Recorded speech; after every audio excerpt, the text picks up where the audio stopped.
అందరికీ నమస్కారం అండి. భగవద్గీత 4వ అధ్యాయము జ్ఞానయోగము 10వ శ్లోకము. వీతరాగ భయక్రోధ మన్మయ మాముపాశ్రితాః బహవో జ్ఞాన తపసా పూత మద్భావమాగతః. 10వ శ్లోకం. వీతరాగ భయక్రోధ మన్మయ మాముపాశ్రితాః బహవో జ్ఞాన తపసా పూత మద్భావమాగతః. శ్రీకృష్ణ భగవానుడు అర్జునుడితో ఇలా చెప్తున్నారు. అర్జున, ఎవరైతే రాగము, భయము, కోపము విడిచిపెడతాడో, ఎవరైతే తన చిత్తమును నా యందు లగ్నం చేస్తాడో, నన్ను ఆశ్రయిస్తాడో, అటువంటి వారు జ్ఞానము అనే తపస్సు చేత పవిత్రులవుతారు, తుదకు నన్నే పొందుతారు. ఈ శ్లోకంలో జ్ఞానయోగ విశిష్టతను గురించి తెలియచేశారు పరమాత్మ. జ్ఞానము అనేది ఒక తపస్సు. జ్ఞానం ఆర్జించడము ఒక తపస్సులాగా చేయాలి. శరీరానికి మురికి అంటుకుంటే నీటితో శుభ్రం చేస్తాము. అలాగే మనస్సుకు మురికి అంటుకుంటే దానిని జ్ఞానము అనే తపస్సు చేసి శుభ్రం చేసుకోవాలి. అప్పుడు మనస్సు, శరీరము పవిత్రం అవుతాయి. మరి జ్ఞానము అనే తపస్సు చేయడానికి ముందు ఏం చేయాలి అంటే మమకారము, కోరికలు, భయము, కోపము విడిచిపెట్టాలి. ఇది మొదటి లక్షణము. ఇవి ఉంటే మనస్సు నిర్మలంగా ఉండదు, చంచలముగా ఉంటుంది. అందుకని ముందు వీటిని వదలాలి. తర్వాత మనస్సును ఆత్మయందు స్థిరముగా ఉంచాలి, పరమాత్మనే ఆశ్రయించాలి. ఈ 3 లక్షణాలు ఉంటే జ్ఞానము అనే తపస్సు సిద్ధిస్తుంది. ఇది కేవలము కృష్ణుని మాటలు కాదు. ఇంతకుముందు ఎంతోమంది జ్ఞాన తపస్సుని ఆచరించి పరమాత్మలో లీనమయ్యారు అని చెబుతున్నారు పరమాత్మ. ఈ శ్లోకంలో మన్మయ మాం ఉపాశ్రితః అనే పదాలు వాడారు. మన్మయ అంటే నీ మనస్సు నా యందు లగ్నం చెయ్యి. మాం ఉపాశ్రితః అంటే నన్నే ఆశ్రయించు. ఈ 2 పనులు చేయాలంటే ముందు రాగము, భయము, కోపము వదిలిపెట్టాలి. అవి వదిలిపెడితేనే కానీ మనసు పరిశుద్ధము కాదు. మనసు పరిశుద్ధము కావాలంటే బయట ఉన్న కోరికలను, ఇష్టాలను, భయాన్ని, కోపాన్ని వదిలి పరమాత్మను ఆశ్రయించాలి. అప్పుడు మనసు నిర్మలమయ్యి పరమాత్మ యందు లగ్నం అవుతుంది. ఇదంతా జరగాలంటే జ్ఞానం కావాలి. పరమాత్మను గురించి, పరమాత్మ తత్వం గురించి తెలుసుకోవాలి. దానికి శాస్త్రములు అధ్యయనం చేయాలి, గురువుల వద్ద ఉపదేశం పొందాలి. గురుముఖత శాస్త్రములను అధ్యయనం చేసి అవగాహన చేసుకోవాలి. ఈ జ్ఞానమును ఒక తపస్సులాగా ఆర్జించాలి.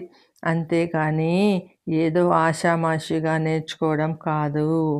శాస్త్రములను ఏకాగ్రతతో, శ్రద్ధతో చదవాలి, అర్థం చేసుకోవాలి, ఆచరణలో పెట్టాలి.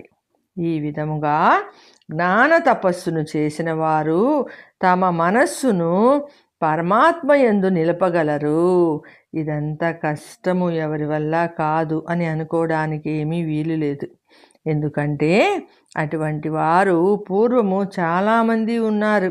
వారంతా పైన చెప్పబడిన విధముగా ఆచరించి నన్ను చేరుకున్నారు, నాలో ఐక్యమయ్యారు అని పరమాత్మ బోధించారు. దీనిని మనం కొంచెం వివరంగా తెలుసుకుందాము. అసలు పరమాత్మను గురించి తెలుసుకోవడం ఎలాగా అని ప్రశ్న వేసుకుంటే దానికి 2 మార్గాలు కనిపిస్తాయి. ఒకటి సగుణోపాసన, రెండవది నిర్గుణోపాసన. కొంతమంది సగుణోపాసన ఆచరించి తర్వాత నిర్గుణోపాసన అనేదానికి వెళతారు.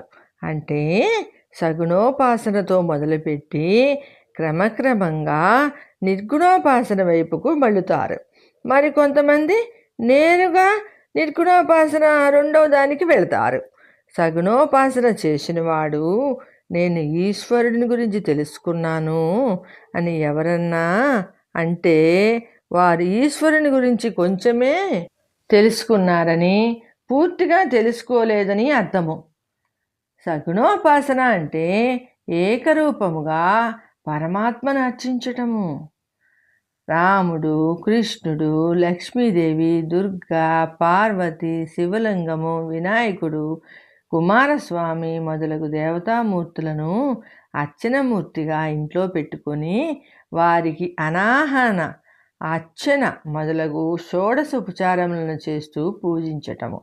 పరమాత్మను ఒక రూపంలో పూజించటము, ఆయనే సర్వస్వం అనుకొని పూజించటము, ఈ అర్చనామూర్తులను పూజించడము పరమాత్మ సాక్షాత్కారానికి ఒక మెట్టు మాత్రమే.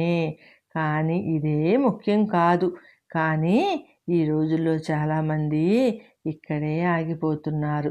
అర్చనామూర్తులకు చేసే అలంకారాల మీద, ఉత్సవాల మీద, ఆ విగ్రహాల విశిష్టత మీద, మహిమల మీద దృష్టి పెడుతున్నారు. వాటి వెనుక ఉన్న పరమాత్మతత్వం గురించి తెలుసుకోవడానికి ప్రయత్నం చేయడం లేదు. దీని గురించి శాస్త్రములు స్పష్టంగానే చెప్తున్నాయి. కానీ మన తాత్కాలిక ప్రయోజనాలకు, మన కోరికలు తీరటం కోసము ఇదే ముఖ్యము అనుకొని ఇక్కడే ఆగిపోతున్నాము. శాస్త్రము ముందు సగుణోపాసనతో మొదలుపెట్టి తర్వాత నిర్గుణోపాసన వైపు మళ్ళమని చెబుతుంటే మనం సగుణోపాసనతోనే ఆగిపోతున్నాము. ఇదంతా శాస్త్రములను సరిగా అవగాహన చేసుకోకపోవడం వలన కలిగే అపోహ తప్ప వేరే ఏమీ కాదు. సగుణోపాసనలోనే తర్వాతి ఘట్టం మన ఇంట్లో, మన పూజాగృహంలో ఉన్న చిన్ని విగ్రహము అర్చనామూర్తి ఎవరో కాదు, అంతటా నిండి ఉన్న పరమాత్మ స్వరూపము అని తెలుసుకోవాలి మనము. ఆ పరమాత్మ ఒక్కడే, వేర్వేరు రూపాలు కాదు. మన సౌకర్యాన్ని బట్టి మనం వేరువేరు రూపాల్లో అర్చనామూర్తులుగా పూజిస్తున్నాము అనే జ్ఞానం మనకు రావాలి. ఇందుగలడు అందులేడని సందేహం వలదు, చక్రి సర్వోపగతుండు అనే భావన మనకు రావాలి. ఈ భావన రావటానికి తొలిమెట్టు సగుణోపాసన. పరమాత్మ ఒకడు ఉన్నాడు అనే భావన మనలో కలగటానికి ముందు సగుణోపాసన ప్రతి వాడికి అవసరమే. మానవుడు కూడా 7 వయసు నుంచి 5 ఏళ్ల దాకా తల్లి వేలు పట్టుకొని నడుస్తూ ఉంటాడు. వేలు వదిలిపెట్టాడు. ఎందుకంటే అది ఆ వయసులో అవసరము. కానీ 25 ఏళ్ళు వచ్చిన తర్వాత కూడా తల్లి వేలు పట్టుకొని నడవాలని అనుకోడు. ఎందుకంటే ఒక వయసు దాకా తల్లి సంరక్షణ, రక్షణ అవసరము. తర్వాత స్వతంత్రంగా ఎక్కడికైనా వెళ్ళగలడు. అలాగే పరమాత్మ ఉన్నాడు అని తెలుసుకోవడానికి సగుణోపాసన అవసరం, కానీ అదే పరమార్థం కాదు. జీవితాంతం సగుణోపాసన చేస్తుంటే మనకు వయసు వచ్చినా మనలో చిన్నపిల్లవాడి మనస్తత్వము, మరొకరి మీద ఆధారపడే తత్వం పోనట్టే కదా.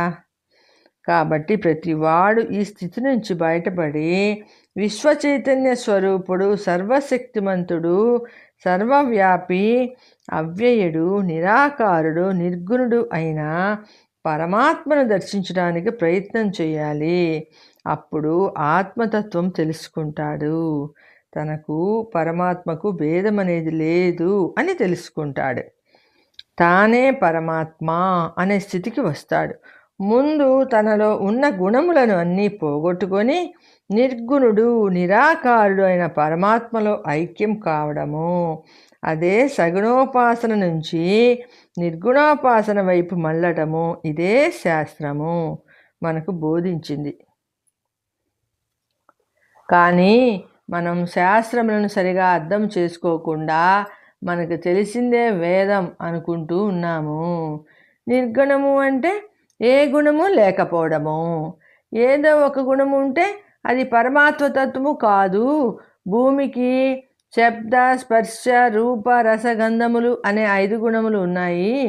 భూమి గుణము గంధము అంటే మట్టి వాసన, దానిపైన ఉన్నది జలము, దానికి వాసన లేదు అంటే ఒక గుణము లేదు. దానిపైన ఉన్నది అగ్ని, దానికి వాసన, రుచి 2 లేవు అంటే 2 గుణాలు లేవు. దానిపైన ఉన్నది వాయువు, దానికి వాసన రుచి రూపములు లేవు. దానిపైన ఉన్నది ఆకాశము, దానికి వాసన రుచి రూపము స్పర్శ లేవు. ఆకాశము పైన ఉన్నది పరమాత్మ, ఆకాశమునకు ఉన్న శబ్ద గుణము కూడా పరమాత్మకు అనేది లేదు. కాబట్టి పరమాత్మ నిర్గుణుడు, ఏ గుణము లేనివాడు.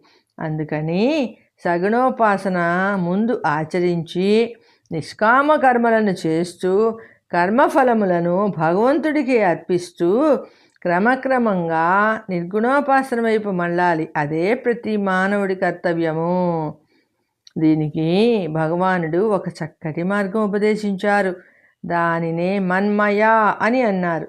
అంటే ఎల్లప్పుడూ పరమాత్మనే ధ్యానించాలి. దైనందిన కార్యక్రమాలు ఏం చేస్తున్నా పరమాత్మను ప్రధానంగా మనసులో నిలుపుకోవాలి. సాధారణంగా మానవులకు ఏ పని చేస్తున్నా పరమాత్మ తప్ప అందరూ గుర్తుకొస్తారు. మానవులకు కోరికలు కోరుకునేటప్పుడు మాత్రమే పరమాత్మ గుర్తుకు వస్తాడు. మిగిలిన సమయాలలో భార్య, సంతానము, బంధువులు, మిత్రులు, పక్కింటి వాళ్ళు, తీరని కోరికలు గుర్తుకు వస్తాయి. కానీ భగవంతుడు మాత్రం గుర్తుకురాడు. కాబట్టి ప్రతి మానవుడికి ఏ పని చేస్తున్నా, ఉద్యోగం చేస్తున్నా, వ్యాపారం చేస్తున్నా, ఏం చేసినా సరే ప్రధానంగా మనసులో ఈశ్వర ధ్యానం ఉంటే చాలు. దీనికి చిన్న ఉదాహరణ చెప్పుకోవచ్చు. ఒక తల్లి పసిబిడ్డను ఉయ్యాలలో పడుకోబెట్టి నిద్రపుచ్చి ఎక్కడో పని చేసుకుంటూ ఉంటుంది.